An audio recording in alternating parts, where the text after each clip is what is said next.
Sir ऐसे कोई early sign and symptoms आते हैं बीमारी से पहले जिससे हमें आशंका हो जानी चाहिए कि हमें लकवा हो सकता है? शुगर वालों को इसकी तरफ ध्यान देना चाहिए। कई बार खींच पड़ती है, कई बार आंखों के आगे एकदम से अंधेरा आ जाता है, कई बार हाथ या पैर ऐसे फील होता है निष्क्रिय हो गया है।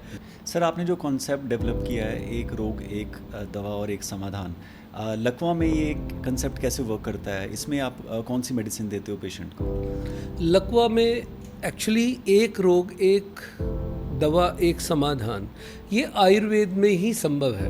जी सर, जब एलोपैथी डॉक्टर्स कह देते हैं कि इलाज संभव नहीं है, तो आयुर्वेदा में कैसे आप उनको एक आशा की नई किरण देते हो कि इलाज संभव हो सकता है? देखिए, जो जिस पैथी का ज्ञाता है, हमें एलोपैथिक के बहुत सारे एक्सपेक्ट मालूम है उसको, क्योंकि कोई भी पैथी अपने आप में पूर्ण नहीं है जी। तो बहुत सारी चीज़ों में एलोपैथी की हेल्प लेनी पड़ती है।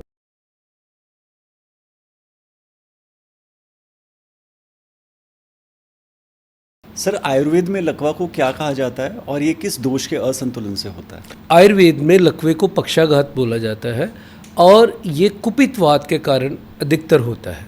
सर लकवे का असली कारण क्या है और आयुर्वेद और एलोपैथ इसे अलग अलग कैसे समझते हैं?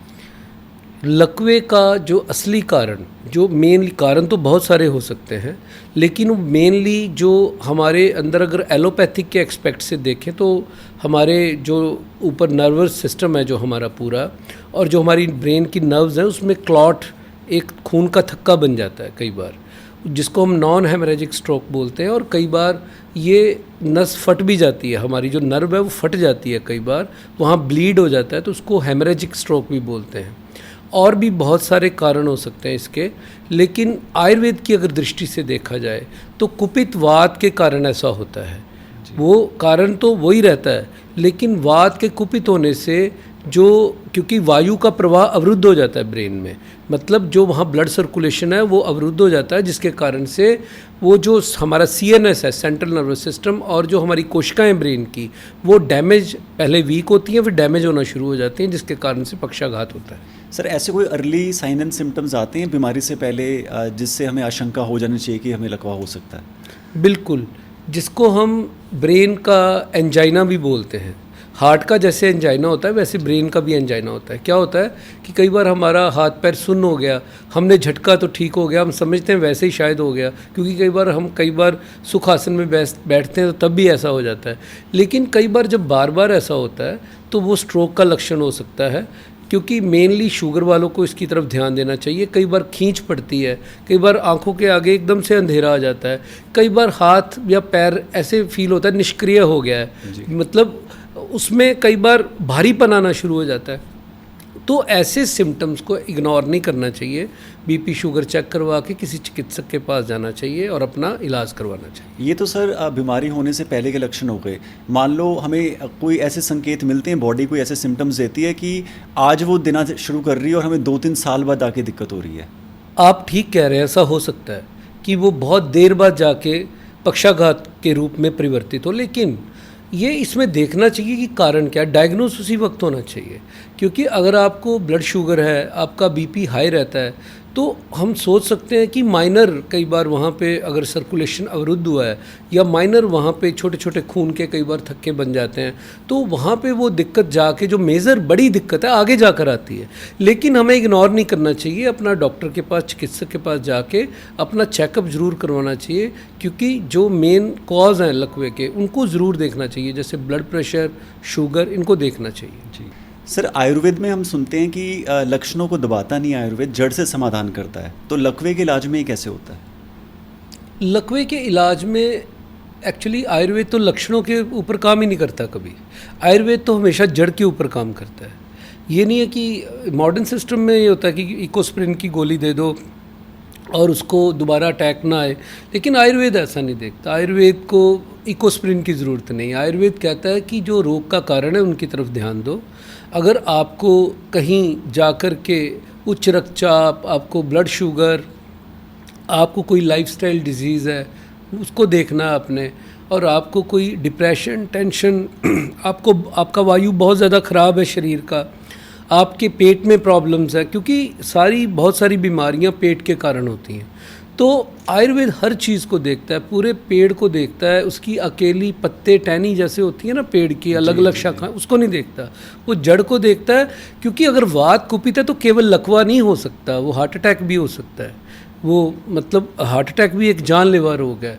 हमारे शरीर में बहुत सारी जो दर्दें हो सकती हैं, हमारी बॉडी में एट्रॉफी हो सकती है, कुछ भी हो सकता है। तो बहुत सारी चीज़ें हैं, आयुर्वेद सबको देखता है, एक चीज़ को नहीं देखता आयुर्वेद। सर पंचकर्मा में ऐसी कौन कौन सी थेरेपीज़ हैं जो कि लकवा में कारगर होती हैं बहुत?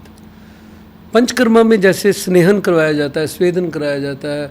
आयुर्वेदा बहुत विशाल है। पंचकर्मा में अकॉर्डिंग टू पेशेंट कई बार शिरोधारा की ज़रूरत होती है। तो अलग अलग चीज़ें हैं, ये डिटेल में अगर कोई जानना चाहे तो हम बता सकते हैं। और इसमें पंचकर्मा ही केवल पैरालिसिस का या पक्षाघात का ट्रीटमेंट नहीं है। पंचकर्मा में केवल शुद्धि होती है और इलाज के दौरान कुछ चीज़ों की ज़रूरत रहती है जो वहाँ पे करवाई जा सकती हैं, और उसके और भी समाधान हैं, उसको भी कंसीडर किया जाता है। अगर जो पेशेंट हमारे पास नहीं आ सकते, दूर हैं, तो अपने घर पर भी बहुत सारी चीज़ें कर सकते हैं जो पंचकर्मा से ही रिलेटेड होती हैं और पंचकर्मा का स्थान वो चीज़ें ले लेती हैं। सर आपने जो कॉन्सेप्ट डेवलप किया है, एक रोग एक दवा और एक समाधान, लकवा में ये कंसेप्ट कैसे वर्क करता है? इसमें आप कौन सी मेडिसिन देते हो पेशेंट को? लकवा में एक्चुअली एक रोग एक दवा एक समाधान, ये आयुर्वेद में ही संभव है। ये मॉडर्न सिस्टम में मुझे नहीं लगता संभव हो सकता है, क्योंकि आयुर्वेद में जो एक औषधि बनती है वो विभिन्न औषधियों द्वारा बनती है, मतलब विभिन्न औषधियों के संयोग से बनती है, विभिन्न द्रव्यों के संयोग से बनती है। उसमें बहुत सारे रस शास्त्र के योग होते हैं, तो उनकी छोटी छोटी मात्रा रहती है। तो हम उस सब के कॉम्बिनेशन से, लेकिन उसमें ये देखना पड़ता है कि त्रिदोष द्रव्य लिए जाएं, क्योंकि वो द्रव्य हर रोगी के ऊपर जो है वो ठीक रहते हैं, फिट बैठते हैं। क्योंकि वात पित्त कफ जो है तीनों दोष, अगर तीनों दोषों में कोई दोष जो है वो सम नहीं है तो त्रिदोष औषधि उस पर काम करती है और वो सबको दी जा सकती है। तो एक औषधि एक समाधान एक रोग, उसमें हम एक औषधि बोल सकते हैं, लेकिन वास्तव में वो एक औषधि नहीं है। वो एक औषधि बनाई है हमने, लेकिन उसमें विभिन्न द्रव्य रहते हैं जो कि अपना अपना कार्य, अलग अलग सिस्टम जो जिस कारण से लकवा होता है उनके ऊपर काम करते हैं और रोगी के लिए इजी हो जाता है, आसान हो जाता है। तो एक औषधि एक समाधान, एक औषधि तो है, वो लोगों की सुविधा के लिए हमने उसको इजाद किया है, उसको डेवलप किया है, लेकिन उसमें जो इलाज की टेक्निक है वो बहुत विशाल है। क्या उस औषधि से सर पूरा इलाज संभव है या टेम्परेरी आराम मिलता है? उस आयुर्वेद में टेम्परेरी कुछ नहीं होता, किसी भी बीमारी में टेम्परेरी नहीं होता। अगर हम रोगी को एक अवस्था तक ले आए हैं, उसको ठीक कर दिया है, तो ये नहीं कि दवाई छोड़ते उसको दोबारा से वो प्रॉब्लम आएगी। अगर हमने उसको 80% रिकवर कर दिया तो 80% रिकवर रहता है। हाँ, दोबारा से स्ट्रोक ना आए, पेशेंट का लाइफस्टाइल वो डिपेंड करता है, उसका ब्लड प्रेशर, शुगर, वो चीज़ें वो रहती हैं, लेकिन दोबारा से ऐसी कोई प्रॉब्लम नहीं आती। सर जो रोगी काफ़ी सालों से इस रोग से ग्रस्त हैं, क्या उनके लिए भी औषधि उतनी कारगर है इतने नए रोगियों के लिए?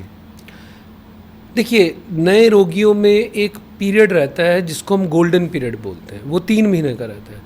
अगर उस अवस्था में पेशेंट हमारे पास अटैक होते ही आ जाता है, कई बार 2 घंटे में भी ठीक हो सकते हैं।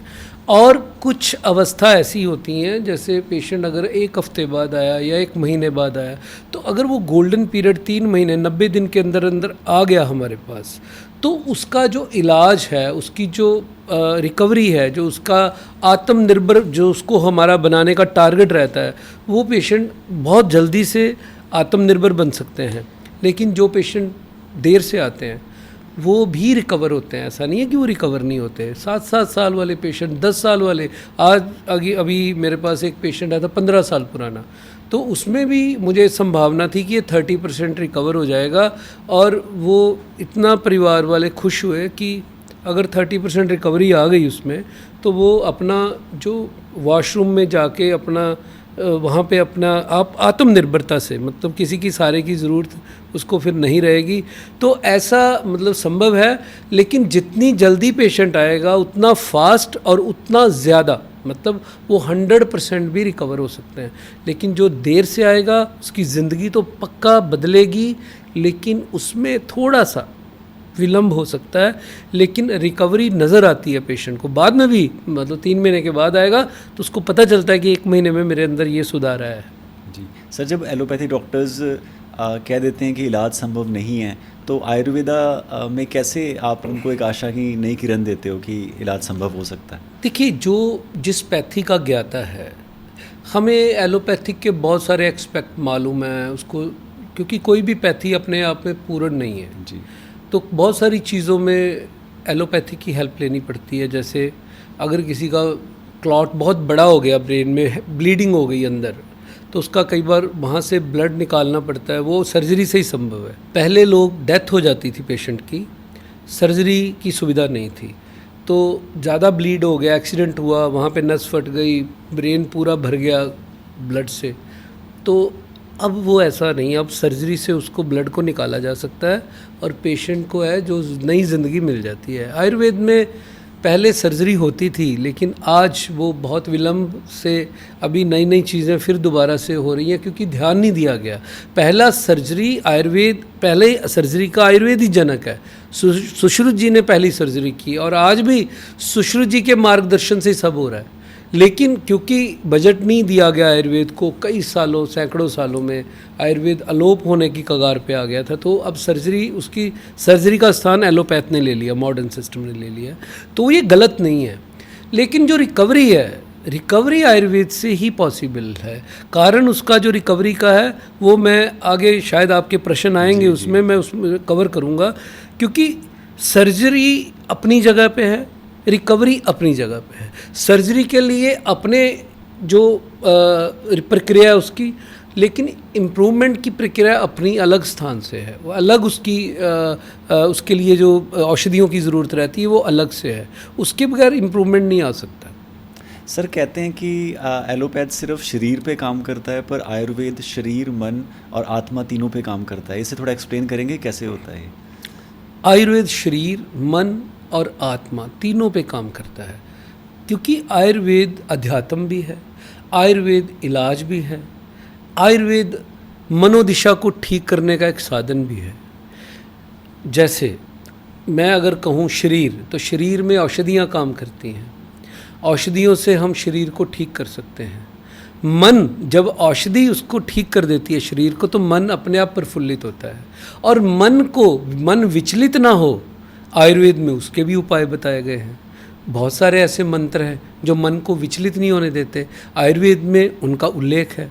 और जो हम कहें कि तीसरा आपने बोला था कि आत्मा के बगैर कुछ नहीं है। हमारा शरीर पंचभूत का बना है, पृथ्वी, जल, अग्नि, वायु और आकाश। पृथ्वी, जल, अग्नि, वायु, आकाश, जो पंचभूत ये शरीर है, उसमें आत्मा जो है, अगर आत्मा निकल जाए तो ये पंचभूत स्थूल रह जाएगा, मतलब उसका कोई भी अस्तित्व नहीं बचेगा। तो आत्मा रूप परमात्मा, मतलब परमात्मा आत्मा के रूप में हमारे अंदर विराजमान है, आयुर्वेद में उसका उल्लेख है। इसीलिए आयुर्वेद में प्रार्थना का एक महत्व बताया गया है कि प्रार्थना कीजिए, आपके अंदर जो वो शक्ति है जो सर्वव्यापक है, जो सब जीवों में व्याप्त है, अगर हम प्रार्थना करेंगे तो वो शक्ति का संचार आपके अंदर होगा और शक्ति ही आपको रास्ता दिखाएगी, आपका मन भी ठीक करेगी, आपको सही चिकित्सक से भी मिलाएगी, आपको सही रास्ता दिखा करके आपको निरोगता दिलाएगी। सर, चाहे लकवा रोग हो या कोई भी बीमारी हो, किसी भी गंभीर रोग में पेशेंट की मानसिक स्थिति बहुत वीक हो जाती है, तो आयुर्वेद इसको ठीक करने में कैसे मदद करता है? मानसिक स्थिति कमज़ोर होने का कारण मैं आपको बताऊं, जब लोग आयुर्वेद में नहीं आते। अभी मैं बोल रहा था कि एक्सरसाइज करो, एक्सरसाइज करवाए जा रहे हैं, फ़ायदा हो नहीं रहा, क्योंकि मेन जो चीज़ देनी है स्टिमुलेशन के लिए वो दी नहीं। वो उस डॉक्टर को भी नहीं पता बेचारे को, वो एमडी किया है, डीएम न्यूरोलॉजी है, लेकिन उसके पास ब्रेन को ताकत देने के लिए, स्टिमुलेशन देने के लिए उसने आयुर्वेद नहीं पढ़ा जी। तो आयुर्वेद नहीं पढ़ा। जैसे मैं आपको बताऊं कि हमने किसी प्रदेश में जाना है और हमें कोई बहुत ज़्यादा पढ़ा लिखा इंसान मिल जाए जो ज्ञानी हो, पंडित हो सब, लेकिन उसको वो रास्ता नहीं पता, वो कभी गया नहीं उधर, तो क्या हम उसको नहीं पता तो उसकी बात मान सकते हैं? वो क्या हमें उस मंजिल पे पहुंचा सकता है? अच्छा, वहाँ पे कौन पहुंचाएगा? जिसको उसका ज्ञान है। तो हमने ये देखना है कि एक ही पैथी की तरफ ना जाएं। वो हम हर पैथी की आज की डेट में लिमिटेशन है, आयुर्वेद की लिमिटेशन है, एलोपैथ की लिमिटेशन है। तो हमें क्लब करना पड़ता है कई बार। जहाँ उनकी ज़रूरत है वो ठीक है, जहाँ आयुर्वेद जो काम करेगा वो आयुर्वेद। स्टिमुलेशन का कार्य आयुर्वेद द्वारा ही हो सकता है। अगर आप एफर्ट कर रहे हो तो स्टिमुलेशन देना पड़ेगा। सर, एक बड़ा इंटरेस्टिंग सा क्वेश्चन है अब कि क्या आयुर्वेद में उसके इलाज में किसी भी पेशेंट के ध्यान, योग और प्राणायाम का भी उतनी इम्पोर्टेंस है जितनी औषधि की इम्पोर्टेंस है? बहुत ज़्यादा इंपॉर्टेंट है। मैं आपको एक एग्जांपल देता हूँ। कईयों को ना, कई पेशेंट्स को ट्रिकोस्टमी लग जाती है, यहाँ पाइप लगा देते हैं क्योंकि उनकी जान को बचाना होता है। ब्रेन काम नहीं करता, सांस लिया नहीं जाता, ऑक्सीजन की कमी हो जाती है, तो सीधा ऑक्सीजन यहाँ से जाता है। तो ट्रिकोस्टमी जब हुई उसकी, तो उसमें जो यहाँ से सीधी वायु अंदर एंटर होती है लंग्स में, ब्रेन में नहीं जाती, क्योंकि सांस नाक से नहीं आता, फिर यहीं से चलता है। 2 महीने, कई बार 3 महीने पेशेंट वहाँ पे बेड रिडन रहता है। और आप मानोगे नहीं, उसका जो ब्रेन का नुकसान उतना उस स्ट्रोक से नहीं होता जितना ऑक्सीजन की कमी से हो जाता है। मैंने कई बार देखा पेशेंट, उनको हम ऊपर से वो ताकत भी दे देते हैं, लेकिन जब बहुत देर तक उसको प्राणवायु नहीं मिलता, क्योंकि सांस ऊपर से नाक के रास्ते सांस लिया जाता है, तो जो रूटीन में जो हम लेते हैं तो वो ऊपर ब्रेन में उसका असर जाता है।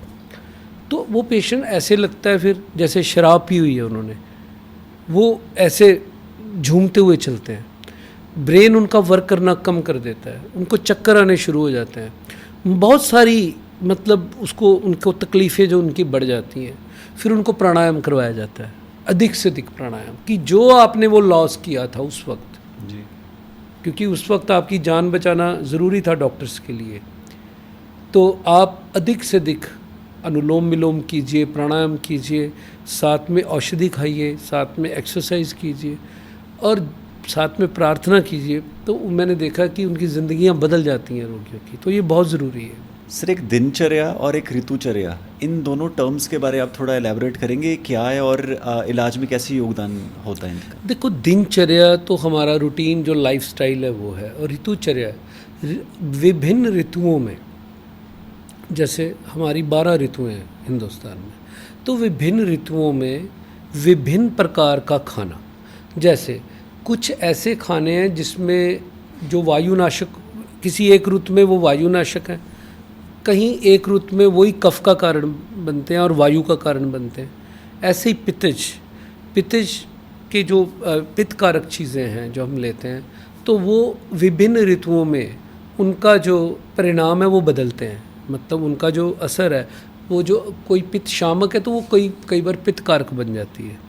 तो ऐसे कई ऐसे खाने में कई ऐसे तत्व हैं। रोगियों के सर कैसे पता लगेगा कि मुझे क्या चीज़ लेनी है क्या नहीं लेनी? किसी एक्सपर्ट गाइडेंस के अंडर ही चीज़ें होती हैं या वो खुद रिसर्च कर सकता है इन चीज़ों पे? देखिए, कुछ चीज़ें तो हमारे शुरू से बुज़ुर्गों सबको पता है। जैसे हम बोलते हैं कि नहीं भाई, अभी इस मौसम में आम मत खाइए, या कुछ बोलेंगे कि ये आम अभी बरसात का मौसम है, अभी ये पित्त कारक हो जाएगा, पित्त बढ़ेगा इससे, आप इसके साथ दूध पीजिए, कच्ची लस्सी पीजिए, दूध में मिलाकर पानी पी लीजिए। कुछ चीज़ें तो ऐसे चलती रहती हैं, ठीक है, लेकिन कुछ ज्ञान नहीं भी होता। आजकल कोई चीज़ इस मौसम में यहाँ नहीं हो रही तो उसको स्पेशल मंगवाया जाता है कि हम महंगी चीज़ ला के खा रहे हैं, लेकिन वो सही नहीं है। मतलब हमें जो चीज़ अवेलेबल है ऋतु के हिसाब से, अगर हम वही खाएं, ये सबसे आसान है कि जो चीज़ अवेलेबल है और सस्ती है उस मौसम में, तो उसका ही सेवन किया जाए। जैसे अब यहाँ पे पंजाब में सरसों बहुत होता है, तो सरसों हमारे लिए बहुत अच्छा है, और हम क्या करते हैं, स्पेशल ऑलिव ऑयल मंगवा के खाते हैं, ठीक है, सरसों को नहीं खाते। कईयों को घी बहुत सूट करता है, तो घी का एक दुष्प्रचार शुरू हो गया। जैसे आजकल दूध का दुष्प्रचार शुरू हुआ है, आजकल हमारे पके हुए खाने का दुष्प्रचार शुरू हो गया। देखो कितना नुकसान कर रहे हैं ये लोग जो ऐसा कर रहे हैं। और लोगों को भी नई चीज़ चाहिए कि ये अलग से बता रहा है तो ये बहुत अच्छा है। ये नहीं है कि ये गलत बता रहा है। शास्त्र सम्मत चीज़ें, शास्त्र कभी नहीं बदलता, शास्त्र सम्मत चीज़ें करनी है। जो शास्त्र कहता है, चाहे वो आपका लाइफस्टाइल हो, चाहे वो आपका भोजन हो, चाहे वो आपकी दवा हो, चाहे वो आपके कर्तव्य हों, चाहे वो आपके कर्म हों, चाहे कुछ भी, जो शास्त्र सम्मत है वही ठीक है। और यहाँ पे दुष्प्रचार हो रहा है दूध का कि दूध नुकसान करता है, दूध नहीं लेना चाहिए। उसके बछड़े के लिए, अरे क्या कर रहे हो?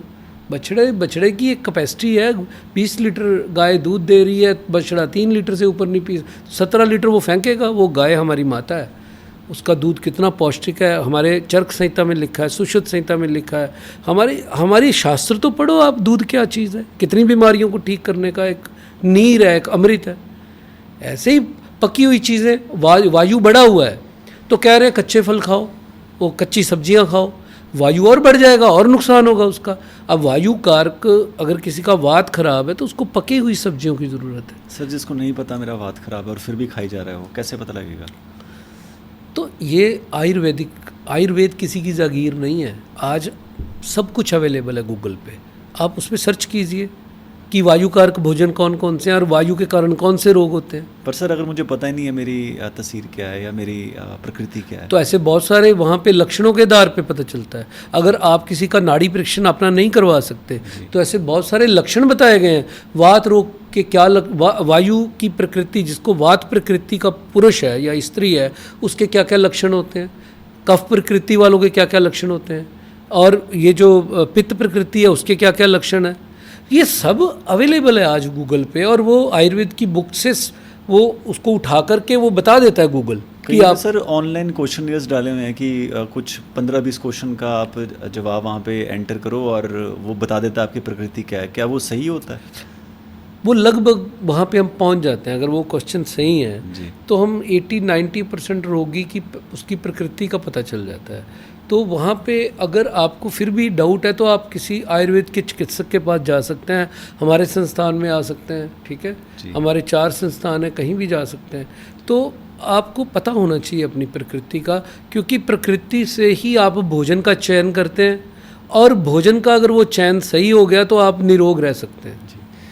सर, एक चीज़ जो हम हर एक पॉडकास्ट में डिस्कस करते हैं, आज भी करनी बहुत ज़रूरी है, वो चीज़ कि आयुर्वेद धीमा है, ये धारणा अभी भी लोगों के मन में है। तो लकवे के इलाज के संदर्भ में आप इसको कैसे देखते हैं कि आयुर्वेद धीमा है, आयुर्वेद गर्म है, आयुर्वेद ठंडा है, आयुर्वेदिक दवाइयाँ लेट असर करती हैं? ये क्या इतने मतलब गलत, इतने मिथ ऐसा हो गया, ये गलत है। ये मतलब लोग ऐसे फैला रहे हैं भ्रम जो कि उनको निरोगता से दूर कर रहे हैं। एक्चुअली आयुर्वेद का अज्ञान ही रोगों का मूल कारण है। इसको समझो, आयुर्वेद का अज्ञान मतलब नॉलेज ना होना ही रोगों का मूल कारण है।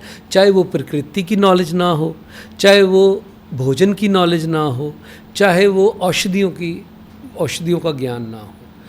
आयुर्वेद के पास जब आप 4th स्टेज में आओगे तो आयुर्वेद धीमा ही काम करेगा। वो जड़ पे काम करते तो धीमे काम।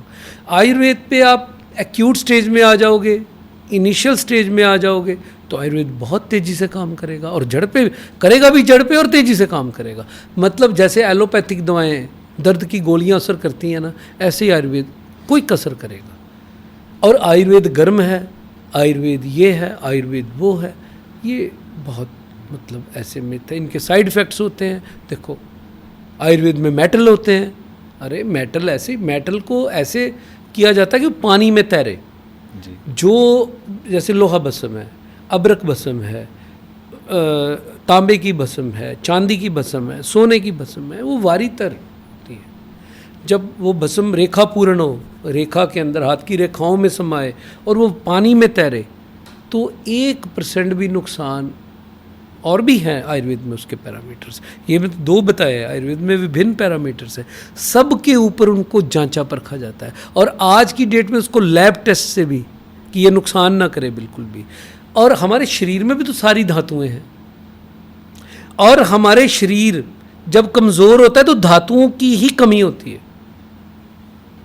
हमारे शरीर के अंदर जैसे किसी को प्रमेह हो गया, किसी को शुगर रोग हो गया, डायबिटीज़ हो गई, किसी को डायबिटीज़ हो गई, शुगर हो गई, प्रमेह रोग हो गया, पेशाब में धातु का निकलना शुरू हो गया, किसी रोग के कारण उसकी धातुओं का ह्रास शुरू हो गया, उसके अंदर से इतना ब्लड लॉस हो गया कि उसके अंदर धातुओं का ह्रास हो गया, और भी कई कारण, बुढ़ापे में कई धातुओं का शरीर से वो निकलती हैं, पेशाब में बहुत सारी धातुएं निकलना, मल कोई भी, चाहे हमारा पखाना हो या हमारा यूरिन हो या हमारा पसीना हो या हम किसी को वॉमिट लग जाए, तो धातुओं के निकलने के, जैसे हमारे जो शरीर को तत्व नहीं चाहिए जैसे वो निकलते हैं ना, जो चाहिए वो भी निकलते हैं। तो अगर धातुओं का ह्रास हो जाए शरीर में तो हमें धातुओं को देना पड़ता है इमीडिएट, उसको असर करने के लिए, मतलब पेशेंट को खड़ा करना है, उसको बिल्कुल उसको बलवान बनाना है, तो हम ऐसी धातुओं का उपयोग आयुर्वेद में बताया है कि वो धातुएं पूरी कर दो, रोगी जो रिकवरी उसकी 4 साल में आनी है वो रोगी की रिकवरी 1 महीने में आ जाएगी। तो धातुओं को कैसे देना है, शास्त्र सम्मत होना चाहिए। अगर आपने धातुओं कच्ची कर दी, उसको बनाया नहीं ठीक, जैसे बाज़ार में बहुत सारी कमर्शियल्स कंपनीज़ हैं, वो ऐसे हो सकता है, लेकिन आजकल तो हर डिब्बी के अंदर टेस्ट का रिपोर्ट होता है, आप किसी भी लैब में उसको चेक करवा सकते हैं। तो आयुर्वेद तो ऐसा एक ज्ञान है, ऐसा जीवन है। अब बहुत सारे, अभी कुछ पेशेंट हमारे पास आते हैं जो जिनके अंदर बल नहीं रहता, जैसे उनको पुरुषत्व की कमी हो जाती है उनके अंदर, तो धातु का ह्रास हो जाता है। तो ऐसे रोगियों को जब दिया जाता है कॉम्बिनेशन, ऐसी जो भस्में दी जाती, जो रस शास्त्र की भस्में हैं, तो वो तो इमीडिएट इंजेक्शन का काम करती है उसके ऊपर। एकदम से आप देखेंगे उसके चेहरे पे कांति आ जाएगी, मतलब थोड़े दिनों बाद ही आप कहेंगे यार ये वही रोगी है, ये रोगी था, अब इसके चेहरे में लालिमा है, कांति है, सब कुछ है। तो ये सब सही औषधियों द्वारा हो सकता है, ठीक हो जाता है पेशेंट। सर, किसी के घर में अगर ऐसा इंसिडेंट हो जाए, किसी को लकवे का अटैक आ जाए, तो फर्स्ट लाइन ऑफ एक्शन क्या होना चाहिए उसका? सबसे पहले उसका, अगर पेशेंट होश में है तो उसका ब्लड प्रेशर, शुगर चेक करवाना चाहिए। ठीक है, वो घर पे भी करवा सकते हैं या आप अगर पास में डॉक्टर है तो वहाँ लेके जाइए। अगर आपको पता है पेशेंट बेहोश हो चुका है तो उसको फटाफट हॉस्पिटल में लेके जाना चाहिए। तो फर्स्ट एड उसको वहाँ पे मिल जाना चाहिए।